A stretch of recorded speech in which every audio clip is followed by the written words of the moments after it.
It's been a bumpy week for the public finances. Borrowing has become a lot more expensive. Some people have drawn early parallels with 1976, when under Labour, the pound plummeted, borrowing costs soared, and markets were pretty dubious about the government's spending plans. It sparked an historic IMF bailout. The crisis more or less doomed Jim Callaghan's Labour to becoming the most recent single-term Westminster government. David Owen, Lord Owen, became Foreign Secretary in the wake of that bailout, and he joins me now. Good morning. Morning. Dennis Healey went to the IMF at the end of 1976, got a chunk of money, 2.3 billion.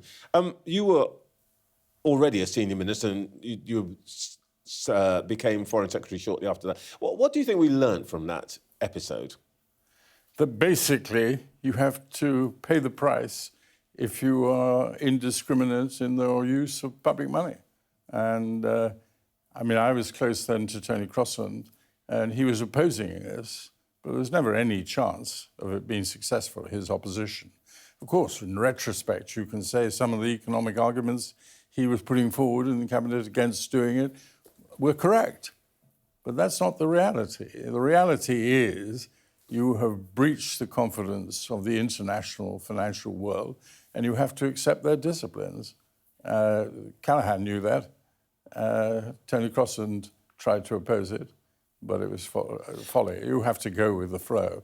You've basically the same now, but it's nowhere near the same, as you say. I mean, inflation was nearly 4%. We were borrowing the biggest amount of money we'd ever borrowed, the IMF ever gave us. It was actually quite an achievement of Callaghan to get it on those terms. It's interesting. I mean, Crossland would not have been regarded as a sort of wide-eyed lefty at the time at all. What do you think? Crossland, I beg your pardon, would not have been regarded as a wide-eyed lefty. What do you think drove him to oppose the bailout?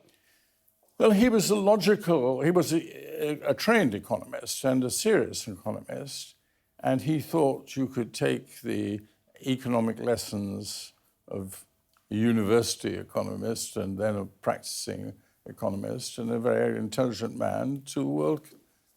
Well, the world doesn't operate on those rules, and bankers are different from economists for one reason, and there are also other reasons.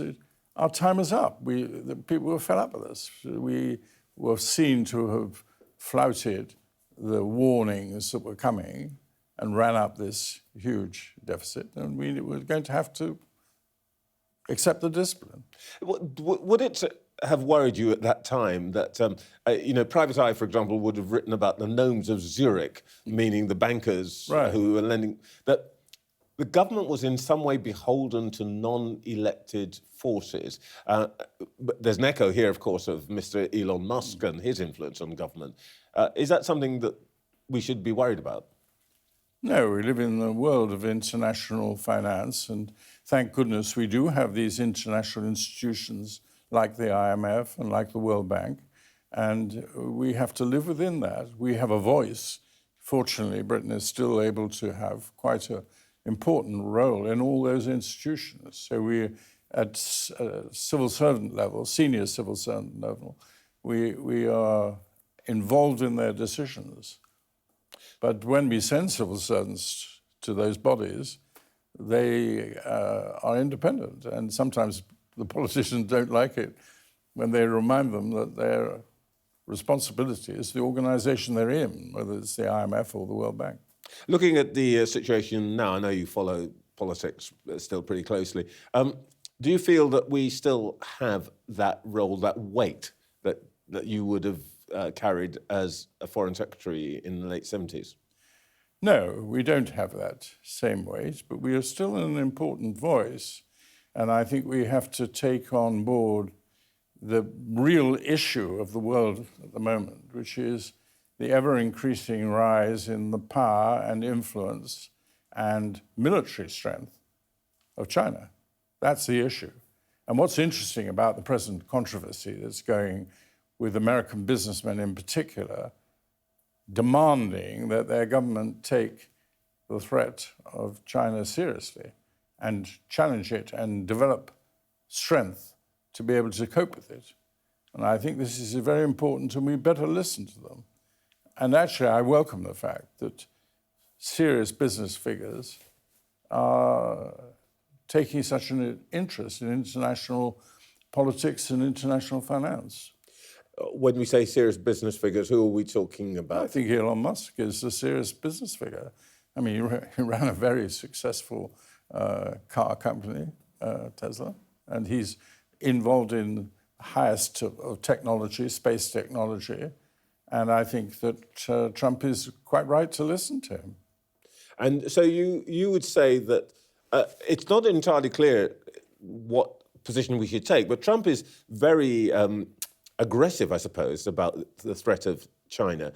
Do you think that our, as it were, opening to China, Rachel Reeves' visit this weekend, is the right approach to take? Yes, as long as she's there talking economics, as long as we realize that economics is not the whole or even the most important picture. China is becoming a world military power. It's also becoming a world influence. So how to deal with China becomes a major issue. And I think it's right that we are addressing it at long last, actually. And I think we need to address it in a very serious manner and with friends and allies. And therefore, the more that Britain is involved with this debate that's taking place in America, and the more our businessmen get involved with it, the better. And I think we've got to face up to some tough choices. People talk about Russia. Russia is a lesser power than China now, and becoming, in my view, over the next decade, even weaker. And remember the Ukraine crisis. Russia went to China to get their acquiescence, and they said yes, but you're not to use nuclear weapons. We still hear noises off of Russians demanding the use of tactical nuclear weapons in Ukraine. But Putin knows perfectly well he doesn't have the support of China if he does such a foolish thing.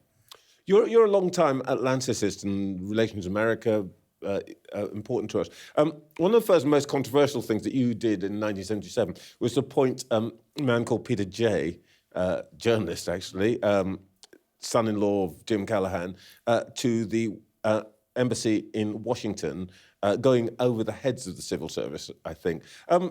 Funnily enough, we've done something, this government's done something similar. Is Peter Mandelson a good choice to go to Washington?